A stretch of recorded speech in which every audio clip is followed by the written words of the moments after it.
नमस्ते dear viewers. आज के इस वीडियो में हम लोग कुछ इंपॉर्टेंट क्वेश्चंस को डिस्कस करेंगे इंट्रोडक्शन टू थर्मोडायनामिक्स के रिगार्डिंग। देखिए मेरे प्यारे व्यूअर्स, पिछले कुछ वीडियोस में हम लोगों ने इंट्रोडक्शन टू थर्मोडायनामिक्स के रिगार्डिंग जितने भी टॉपिक्स हमें पढ़ने हैं सिलेबस के अकॉर्डिंग उन सबको हम लोगों ने डिस्कस किया है ना, डिटेल्स में समझा। तो हम लोग क्या कर रहे हैं, उन सारे टॉपिक्स को क्वेश्चंस के फॉर्म में यहाँ पर लिए हैं ताकि जो इंपॉर्टेंट क्वेश्चंस हैं है ना, उनको आप एक बार देख पाओ। ठीक है, सो यहाँ पर हम लोगों ने जो सबसे पहला क्वेश्चन लिया है वो ये है कि how does the internal energy of an ideal gas differ from that of a real gas. Okay, किसी भी एक आइडियल गैस का, ठीक है, आइडियल गैस है, आइडियल गैस का इंटरनल एनर्जी रियल गैस के इंटरनल एनर्जी से कैसे डिफर होता है, ये शॉर्ट आंसर टाइप क्वेश्चन होगा। ओके, बेसिकली मेरे प्यारे viewers, ideal gas, okay, ideal gas में क्या होता है कि जो इंटरनल एनर्जी होता है वो केवल और केवल काइनेटिक एनर्जी होता है। देखिए आइडियल गैस की अगर बात करें तो आइडियल गैस में जो इंटरनल एनर्जी होता है, ओके, ये क्या होता है आपका, इक्वल होता है केवल काइनेटिक एनर्जी से। लेकिन वहीं मेरे प्यारे व्यूवर्स, अगर आप रियल गैस की बात करो तो रियल गैस के केस में जो इंटरनल एनर्जी होता है, ओके, वो सम होता है काइनेटिक एनर्जी और पोटेंशियल एनर्जी का। This is the difference between internal energy of ideal gas, है ना, and internal energy of real gas. Okay, this is the first question. Second question क्या है, explain why Cp is greater than Cv for a gas, है ना। हम लोगों ने पिछली वीडियो में डिस्कस किया है इसे कि क्यों specific heat at constant pressure जो है ये specific heat at constant volume से इक्वल होता है ना। आपको पता है जनरली, मान लीजिए कि कोई एक सिस्टम यहाँ पर हम लोग ले लेते हैं गैस, मान लीजिए, ठीक है ना, ये सिलेंडर है, ये पिस्टन है। अब मेरे प्यारे व्यूअर्स, मान लीजिए इस गैस का प्रेशर कांस्टेंट है, हम लोगों ने इसे कुछ हीट दिया, तो क्या होता है कि गैस जो है इस हीट को दो प्रकार से यूज़ करता है। एक तो ये खुद का कुछ इंटरनल एनर्जी इंक्रीज करता है और कुछ ये वर्क डन करता है। लेकिन वही मेरे प्यारे व्यूअर्स, अगर मान लीजिए इसका प्रेशर ना कांस्टेंट रहे, इसका वॉल्यूम कांस्टेंट रहे, तो इस स्थिति में आपने जो भी हीट इस गैस को दिया है वो क्या करता है, वो सबको एब्जॉर्ब कर लेता है खुद के इंटरनल एनर्जी को इंक्रीज करने में, है ना। तो यहाँ पर आप देख क्या पाएँ कि जब प्रेशर कांस्टेंट था तो गैस कुछ वर्क डन कर पा रहा था, लेकिन जब वॉल्यूम कांस्टेंट है तो गैस क्या है, कुछ वर्क डन नहीं कर रही, सारे एनर्जी को, है ना, खुद के इंटरनल एनर्जी को, है ना, इंक्रीज करने में प्रयोग कर ले रही है, मतलब सारे हीट को खुद के इंटरनल एनर्जी को इंक्रीज करने में यूज़ कर ले रही है। ओके, यही कारण है कि Cp जो है ये ग्रेटर होता है किससे, Cv से। ओके, हम लोगों ने डिस्कस किया है पिछले वीडियो में, इसका लिंक आपको नीचे डिस्क्रिप्शन में मिल जाएगा, है ना, बिल्कुल डिटेल्स में आप वहाँ देख भी पाओगे, और उसका जो स्टेटमेंट फॉर्म में आंसर है वो भी आपको डिस्क्रिप्शन में मिल जाएगा, है ना। थर्ड क्वेश्चन क्या है, थर्ड क्वेश्चन है state first law of thermodynamics and apply it to obtain a relation between two specific heats of a gas. देखिए फर्स्ट लॉ ऑफ थर्मोडायनामिक्स क्या कहता है, बेसिकली वो ये कहता है कि कोई एक सिस्टम है, ठीक है, मान लीजिए ये कोई सिस्टम था गैस, इसको आपने dq अमाउंट ऑफ हीट दिया। ओके, तो जैसे ही आपने dq अमाउंट ऑफ हीट दिया तो क्या होगा, ये गैस जो है अपना स्टेट को चेंज करेगा, है ना। मान लीजिए कि अगर वो स्टेट 1 में था तो स्टेट 2 में चला जाएगा, है ना, और स्टेट 1 से स्टेट 2 में जाने के लिए, है ना, वो क्या करेगा, कुछ वर्क डन करेगा, इसके साथ साथ इसका कुछ इंटरनल एनर्जी भी इंक्रीज करेगा। तो फर्स्ट लॉ ऑफ थर्मोडायनेमिक्स ये कहता है कि जो अमाउंट ऑफ हीट आपने सप्लाई किया वो इक्वल होगा किससे, change in internal energy plus amount of work done से इक्वल होगा, ये फर्स्ट लॉ ऑफ थर्मोडायनेमिक्स कहता है। ओके, एंड ऑब्टेन करना है रिलेशन Cp और Cv का, तो Cp और Cv के बीच का जो रिलेशन है ये एक्चुअली में क्या है, एप्लीकेशन है फर्स्ट लॉ ऑफ थर्मोडायनामिक्स का। इसको हम लोगों ने बिल्कुल डिटेल में एक्सप्लेन किया है, न्यूमेरिकल प्रॉब्लम्स भी अवेलेबल है, आप जाके देख पाओगे, लिंक आपको नीचे डिस्क्रिप्शन में मिल जाएगा। यहाँ पर है चौथा जो क्वेश्चन है वो है व्हाट इज जीरोथ लॉ, है ना, जीरोथ लॉ ऑफ थर्मोडायनामिक्स क्या है।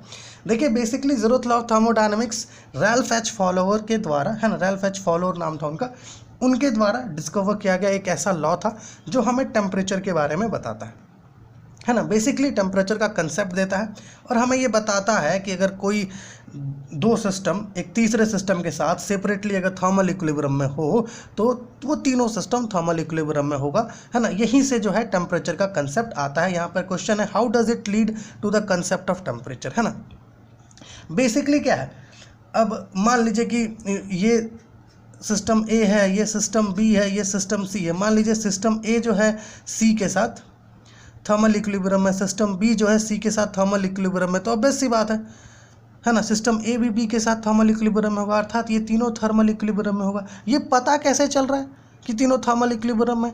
ये हमें तभी पता चलेगा जब हीट का फ्लो ना हो, है ना। कोई भी दो बॉडी है, अगर वो दो बॉडी थर्मल इक्विलिब्रियम में है, ये पता कैसे चलेगा? ये पता ऐसे चलेगा कि वहाँ से कुछ हीट का फ्लो हो रहा है कि नहीं, और हीट का फ्लो हो रहा है कि नहीं ये कैसे पता चलेगा?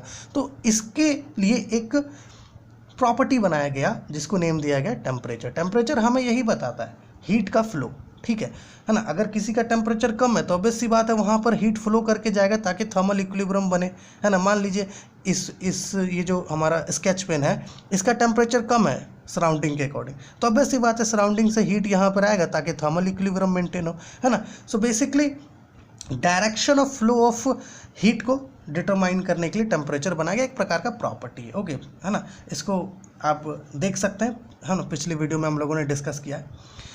तो क्वेश्चन नंबर 5 जो है यहाँ पर है, define isothermal and adiabatic changes. Okay, isothermal change क्या होता है? देखो, आइसोथर्मल चेंज का मतलब होता है कि बेसिकली ऐसा चेंज, है ना, जहाँ पर टेम्परेचर आपका कांस्टेंट रहे, ठीक है ना। मतलब कहने का मतलब ये है कि मान लीजिए कोई गैस है आपके पास, ठीक है, उस गैस का स्टेट कुछ इस प्रकार से बदले कि उसका टेम्परेचर कांस्टेंट रहे, this is called as isothermal change. Okay, adiabatic change का मतलब मेरे प्यारे व्यूअर्स, ये चेंज ऐसा होना चाहिए, मतलब मान लीजिए कोई सिस्टम है, कोई गैस है आपके पास, आपने जो है ना, मतलब कोई हीट दे नहीं सकता, अडायबेटिक चेंज होना है, अडायबेटिक प्रोसेस होना है यहाँ पर। सो यहाँ पर क्या होगा, जो गैस है आपका वो कुछ इस प्रकार से एक्सपेंड या कंप्रेस करेगी, है ना, जिसमें ना तो सिस्टम में कोई हीट एंटर करे, ना ही सिस्टम से कोई हीट लॉस करे, है ना। इस तरह का चेंजेस अडायबेटिक चेंजेस कहलाता है। इसके बाद क्या रहा है, derive expression for work done during expansion in isothermal process and adiabatic process, है ना। पिछले वीडियोस में हम लोगों ने इसका डेरिवेशन किया है ना। हम लोग देखिए बेसिकली यहाँ पर कोई डेरिवेशंस को डिस्कस नहीं कर रहे हैं, ठीक है, हम लोग बस क्वेश्चंस को डिस्कस कर रहे हैं।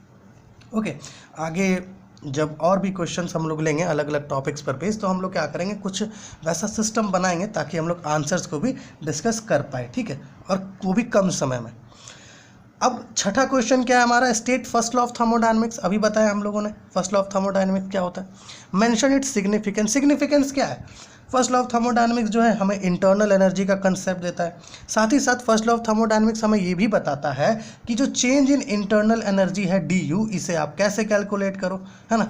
इस प्रकार से change in internal energy calculate कर सकते हैं, ओके। और लिमिटेशंस क्या क्या हो सकता है? लिमिटेशंस में आप ऐसा कह सकते हो कि फर्स्ट लॉ ऑफ थर्मोडायनेमिक्स हमें ये नहीं बताता है कि कितना अमाउंट ऑफ हीट जो है मैकेनिकल वर्क में कन्वर्ट होगा, या फिर किस कंडीशन के अंडर जो हमारा हीट एनर्जी जो हम लोग देंगे सिस्टम को वो कन्वर्ट होगा, किस में, मैकेनिकल वर्क में या मैकेनिकल एनर्जी में, है ना। और हीट और आप ऐसा कह सकते हो कि direction of flow of heat के बारे में भी ये कुछ हम लोगों को नहीं बताता है। यहाँ पर right A short note on internal energy of a gas, okay. So basically इसका एक फुल वीडियो है, आप देख लो, ठीक है, लिंक आपको नीचे मिल जाएगा डिस्क्रिप्शन में। इसके बाद है so that in an adiabatic process, question number 8 है ना। So that in an adiabatic expansion of a gas produce cooling. देखिए, कहने का ये अर्थ है कि अगर मान लीजिए कोई गैस जो है एक्सपेंड कर रही है अडायबेटिकली, तो वो कूलिंग प्रोड्यूस करती है। जी बिल्कुल, पिछले वीडियो में देखा हम लोगों ने। मान लीजिए ये कोई सिलेंडर है, इसमें पिस्टन फिटेड है, ठीक है ना। अब मान लेते हैं कोई गैस जो है इसमें फिल्ड है, और ये गैस जो है अडायबेटिकली एक्सपेंड कर रही है, ठीक। कैसे एक्सपेंड कर रही है? अडायबेटिकली, है ना। मतलब ना तो सिस्टम में कोई हीट एंटर करेगा, ना ही सिस्टम से कोई हीट लीव करेगा। तो इस स्थिति में मेरे प्यारे व्यूअर्स, यहाँ पे होता क्या है कि टेम्परेचर का कुछ लॉस होता है, मतलब टेम्परेचर डिक्रीज होता है, ठीक है। अब देखो, चूंकि एक्सपेंड कर रहा है तो टेम्परेचर डिक्रीज होना ही है, बस वो टेम्परेचर डिक्रीज होता तो है, लेकिन वो टेम्परेचर सराउंडिंग में नहीं जाता है, ठीक है, क्योंकि वॉल्यूम बढ़ जा रहा है, ठीक है। सो बेसिकली यहाँ पर कूलिंग प्रोड्यूस होता है अगर कोई भी गैस एक्सपेंड करता है तो, ठीक है। अगला जो 9th क्वेश्चन है वो है apply first law of thermodynamics to melting and boiling process. Okay, melting and boiling process पर अप्लाई करके हमें क्या करना है, internal change in internal energy का एक्सप्रेशन डिराइव करना है। मेरे प्यारे व्यूअर्स, इसको हम लोगों ने बिल्कुल डिटेल में एक्सप्लेन किया है पिछली कुछ वीडियोज़ में, आप चाहो तो देख सकते हो, उसका लिंक आपको नीचे डिस्क्रिप्शन में मिल जाएगा। और 10th क्वेश्चन जो हम लोगों ने लिया है वो है what is the difference between heat and temperature. अब देखो हीट क्या है और टेम्परेचर क्या है। एक्चुअली हीट एक प्रकार का फॉर्म है एनर्जी का, या आप ऐसा कह सकते हो कि अगर कोई भी दो बॉडी एक साथ फिजिकली कांटेक्ट में है ना, और दोनों के बीच किसी भी प्रकार का एनर्जी का कोई भी है ना एक्सचेंजमेंट नहीं हो रहा या ट्रांसफरेंस नहीं हो रहा एक बॉडी से दूसरे बॉडी, तो आप ये कह सकते हो कि चलिए भैया दोनों बॉडी जो है थर्मल इक्विलिब्रियम में है ना, और यहाँ पर जो एनर्जी जो कांस्टेंट है ना, वो एनर्जी है हीट एनर्जी। और अगर कोई बॉडी थर्मल इक्विलिब्रियम में है या फिर नहीं है तो वहाँ पर हीट किस डायरेक्शन में फ्लो करेगा उसके बारे में हमें टेम्परेचर बताता है।